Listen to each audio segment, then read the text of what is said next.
Ladies and gentlemen, the story you are about to see is true. The names have been changed to protect the innocent.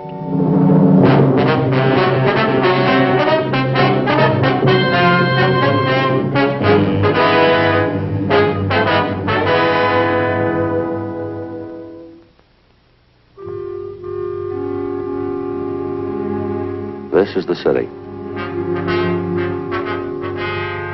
Los Angeles, California. I work here.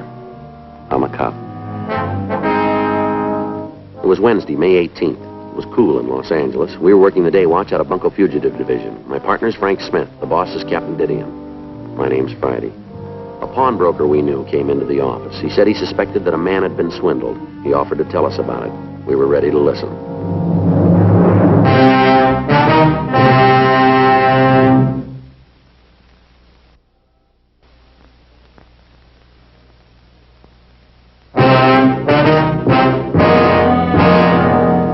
Maybe just wasting my time, yours too.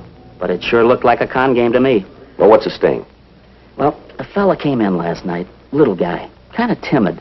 Probably never been in a pawn shop before. At least he wasn't a steady. I can spot him straight off. Yeah.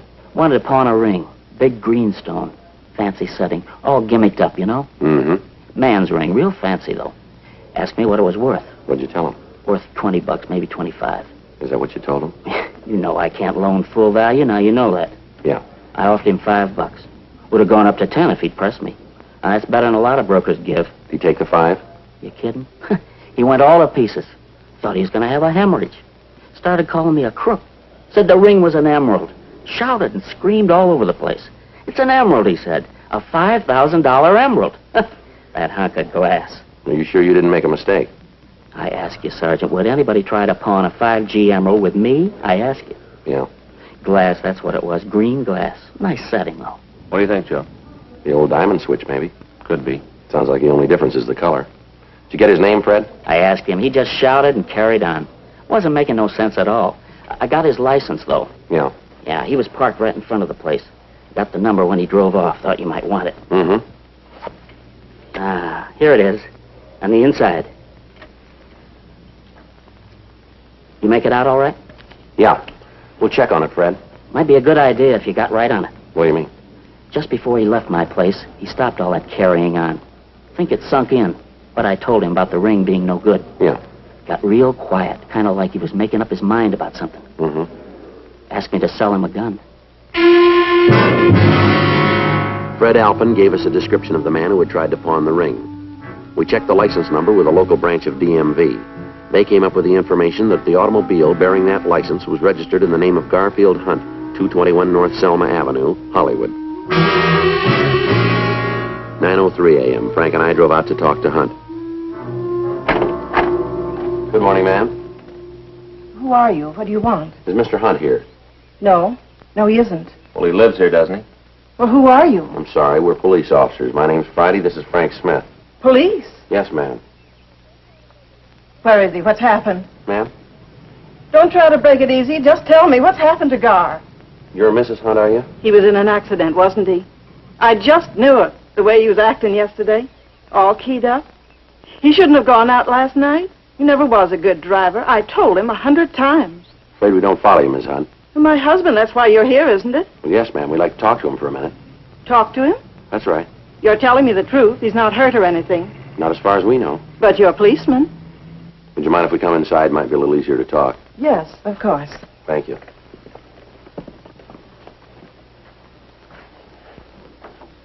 I'm afraid the living room isn't very presentable. I didn't have a chance to put the bedding away yet. That's all right. I slept in here last night, so I'd be near the phone. I thought he might call. I thought somebody'd call. Your husband didn't come home last night? Never happened before. Not in 37 years. Yes, ma'am.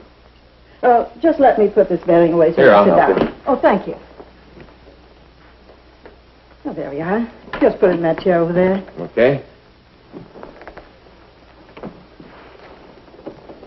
Do you have any idea where your husband might have gone? No idea at all. He didn't say. Well, I asked him, but he wouldn't tell me. Just said it was going to be a surprise. What time did he leave? About 9:35. I looked at the clock as he went out the door. I couldn't believe it. Not like Guy to go out that late. We're usually in bed by 10. Yes, ma'am. He promised me he'd only be gone an hour. He promised me he'd be back here by 10:30 for sure. I see. Never heard a word from him after that. Not a word. What do you suppose happened to him? We don't know, Miss Hunt. You must have some notion. No, ma'am, we don't. You said you wanted to talk to him. Just a few questions, routine. About what? We'd rather ask him. Did you notify the police that he's missing? No. I didn't know what to do. I figured you'd get in touch with me when you found him. I guess I wasn't thinking very good. Never happened before. Mm-hmm. Have you got a picture of your husband, Miss Hunt? I have one. Would you like to see it? Yes, if we could.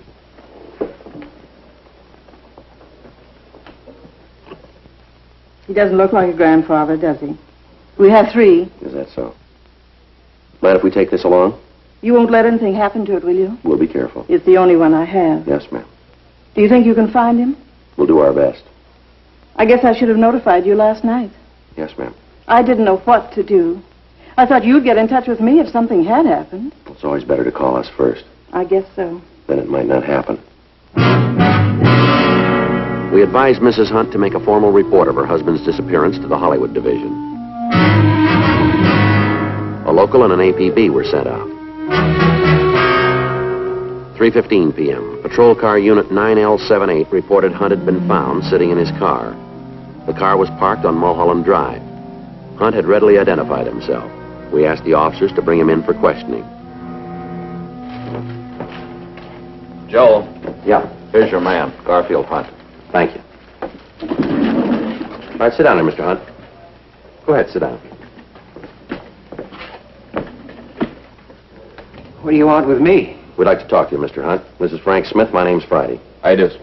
Never been under arrest before, not once.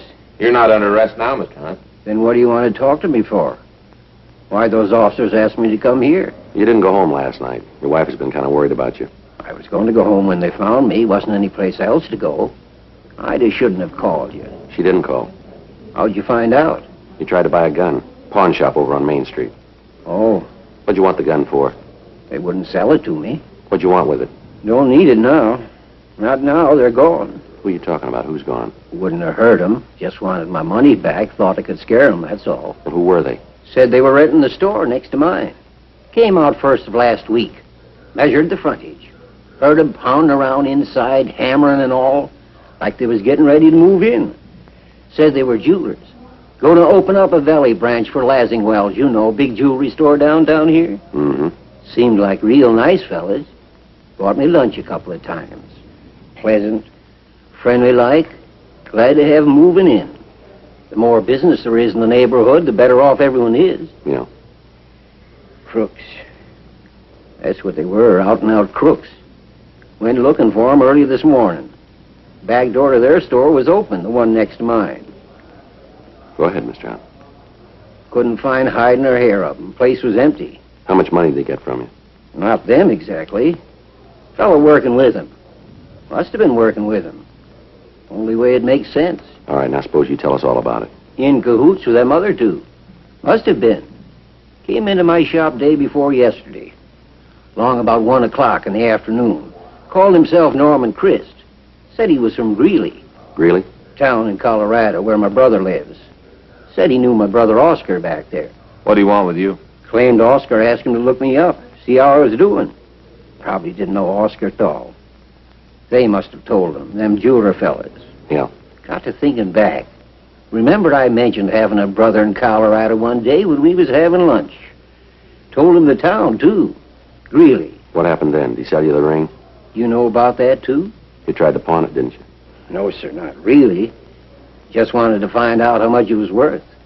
So I could tell Ida, going to surprise her. Figured I'd give him another day before I tried to sell it. You still have the ring, Mr. Hunt? Threw it away up there in the hills. Well, tell me, how'd you happen to buy it? I wasn't buying it outright. I was just loaning him on it. I see. Told me he had a chance to option some property out near Encino. Real bargain.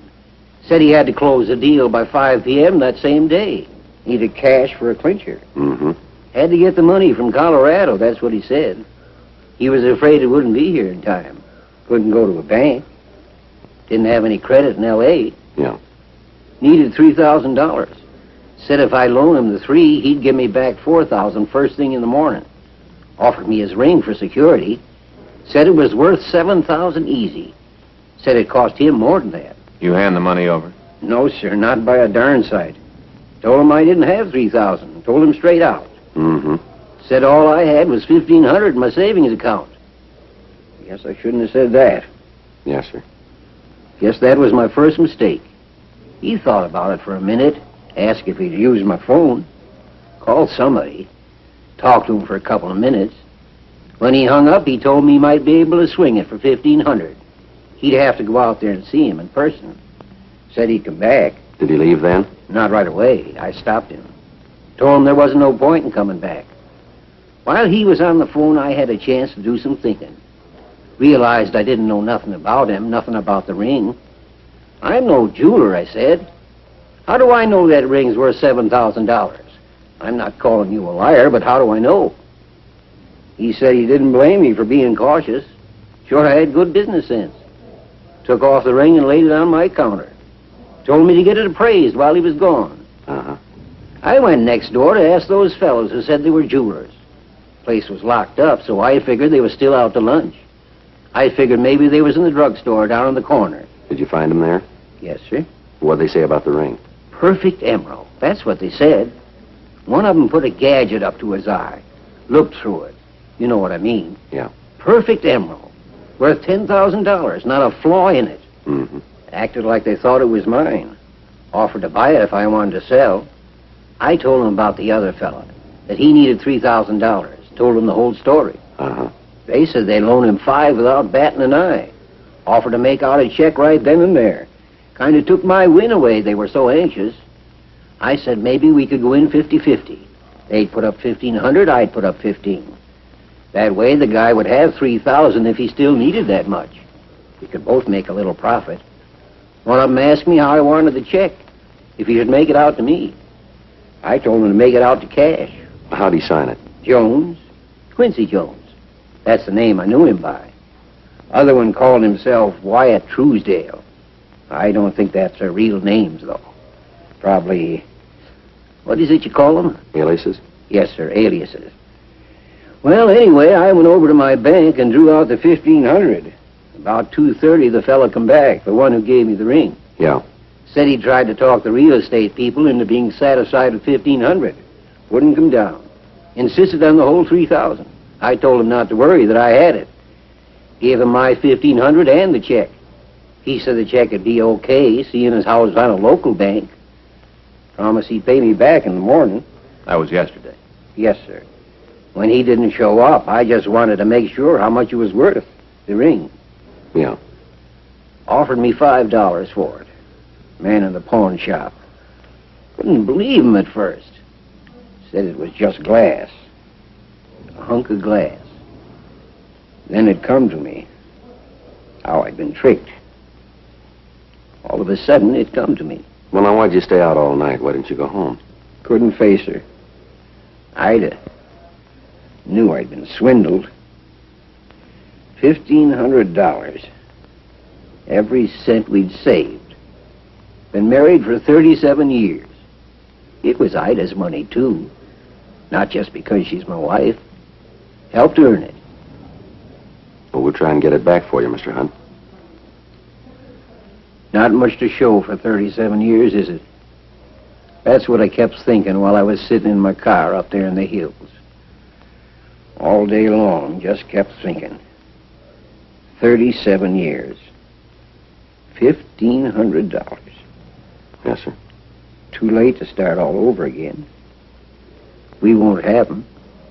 Not a chance. Have what, sir? Another 37 years.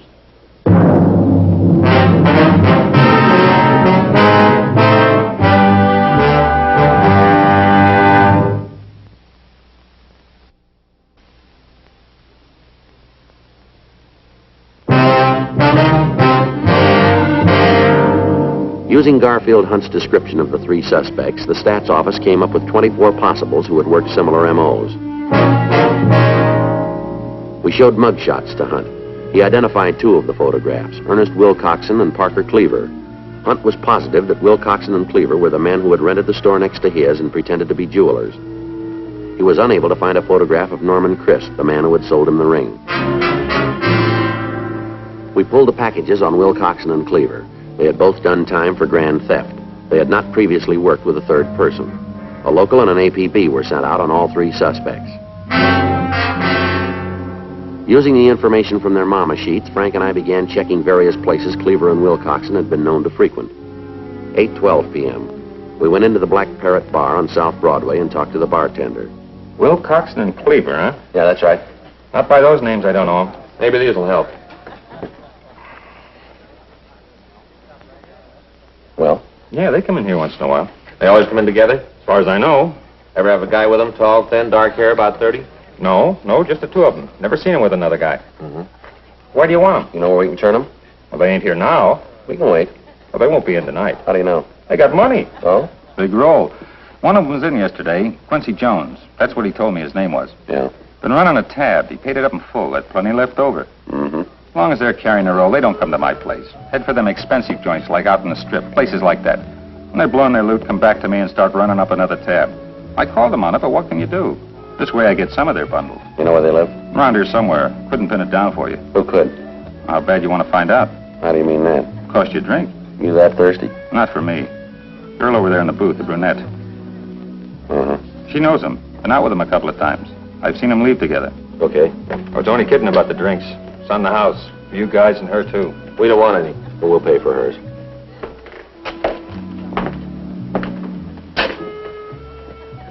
Hi.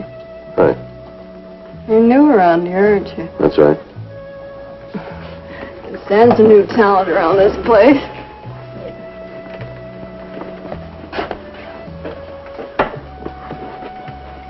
We're police officers, miss. This is Frank Smith. My name's Friday. How do you like that? Ma'am? Oh, my horoscope said I was going to meet somebody new today. You know, in the morning paper. Uh-huh. Didn't say it'd be cops. Where'd that come from? These guys. Oh, you shouldn't call them guys, Jake. When a fellow buys a lady a drink, that makes him a gentleman. And these gentlemen, that's what you should say. Oh, sure.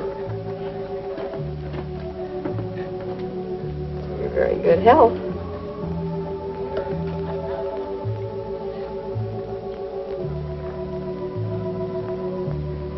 Now, what can I do for you? The bartender says these men are friends of yours.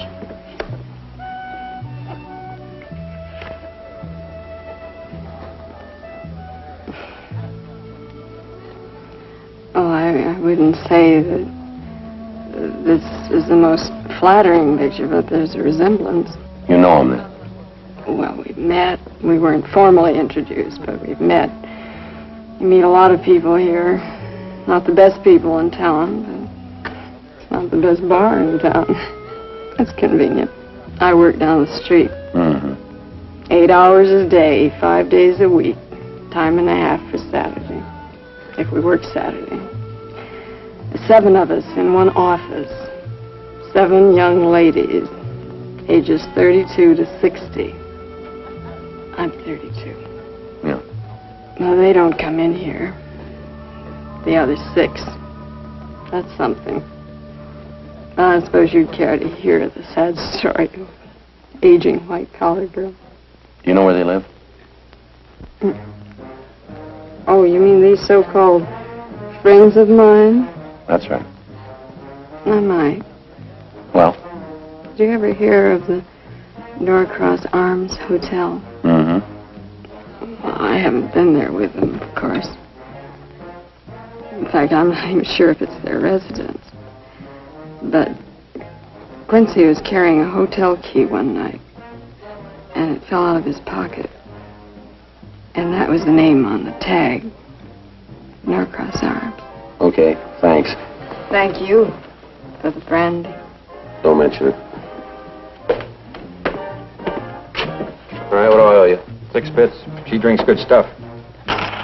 Keep the change. Looks like I got a decent break for once. What do you mean? I'm paying their tab today before you pick them up. You got it wrong. They didn't pay it. Huh? Who did? A fellow by the name of Hunt.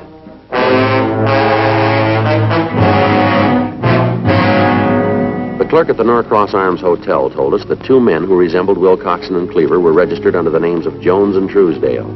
He said they'd gone out for the evening. He showed us up to their room, 36A. We asked him about the suspect known as Norman Christ. He told us he had never seen anybody with Wilcoxon and Cleaver who answered Christ's description. 2:48 a.m., Wilcoxon and Cleaver returned to their room. We took them into custody and drove them down to the city hall for questioning. How many times you want to hear it? Until we get the truth. Does Hunt say he gave us any money? He never gave us a cent, did he, Ernie? No. We paid a couple of lunch tabs of his. That's right. Always managed to outfumble us. Owes us a couple of lunches. He paid them back. Hmm? $1,500 buys a lot of lunches. What, 1,500? You got your share. You've been spending it all over town. Hunt say he gave it to us? You still had over 600 when we picked you up. Now, where'd it come from? Hollywood Park. Picked 3 long shots yesterday. Want the horses' names? Where's Christ? I told you before, I never heard of him. Who is he? The guy you worked the game with. Never heard of him. You want to take this rap yourselves? What rap? Why'd you rent that store out in the valley? Store? We showed him your mugshots, the man you rented it from. He made you. Now you want it in person? I guess they got us there, Ernie. Yeah. We were going to open up a bookie joint. A what? Changed our minds. Looked the situation over, decided it might get a little warm out in the valley. Cleared out. Bookie joint, huh? That's right. Not a jewelry store. What are you talking about? Us? Jewelers? Ernie and me? That's what you told Hunt. Nothing of the kind. Laid it on the line, told him we were bookies. Just between us, he was kind of pleased about it. Likes to play the horses himself. Liked the idea of being able to lay a bet so convenient. Oh, sure. Say, maybe that's what happened to his money. Maybe he lost it on an egg. All right, you two, let's try it again. Now, why'd you rent that store? You're going to get the same answers. Same questions, same answers. Wasted time. We got plenty. 72 hours, that's all you got. You could hold us on suspicion for 72. Then you turn us loose. Unless you prove something. We'll prove it. How? We didn't take any money from Hunt. Nobody says we did, not even him. If he wasn't marked for this, what's his name, Christ? Yeah. How do you wrap us into the package? Hunt never saw us with him. Nobody saw us with him. We'll find somebody. 72 hours. Then you got to turn us loose. That's the law. Yeah. We know the law. Why'd you break it? We continued to question the suspects, but we were unable to break them down. Thursday, May 19th, 7:45 a.m. Another team of detectives took over the interrogation. Frank and I went back to the office. Well, you think they'll cop out? I don't know. It doesn't look like it. Unless we come up with Christ. Yeah. Did you call Faye? Yeah. Oh, she let me have it. She kept dinner till after 10:30 last night. You're lucky, Joe. Yeah, maybe. Wonder if I'll get home tonight. I got it. Bunko Friday. Yeah, that's right. Yeah, sounds like him. Oh, how long ago? No, not now. Right. Thank you. Chris? Fits the description. Smashed up a car on the Hollywood freeway. Georgia Street recognized him from our teletype. Is he able to talk? Died 10 minutes after they brought him in. At the morgue, the victim, Garfield Hunt, identified the body. He was positive it was the man who had sold him the ring, Norman Christ. Wilcoxon and Cleaver were also shown the body. They denied that they'd ever seen Christ before. The next day, Friday, May 20th, the evidence against Wilcoxon and Cleaver was taken to the district attorney's office. A complaint was refused. The evidence was deemed insufficient to bring the matter to trial at this time. Wilcoxon and Cleaver were released. 6:05 p.m. Frank and I got ready to sign out. That really tears it. Yeah. The DA's office knows they're guilty. We know it. Can't do a thing. Yeah. We've been wasting our time, Joe. Just going through the motions. Oh, no. We got them pegged, and they'll stay pegged. Yeah? Next time they move in on a mark, we'll sit on them. Wouldn't be very smart of them to try it twice. They're not very smart. Huh? They tried it once.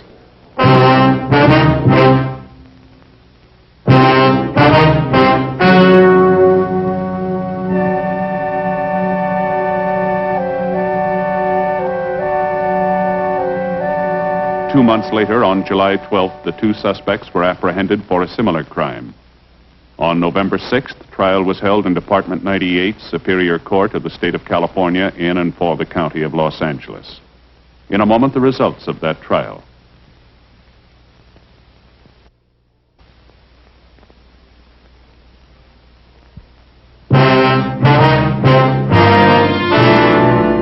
The suspects were tried and convicted of grand theft, 1 count, and received sentence as prescribed by law.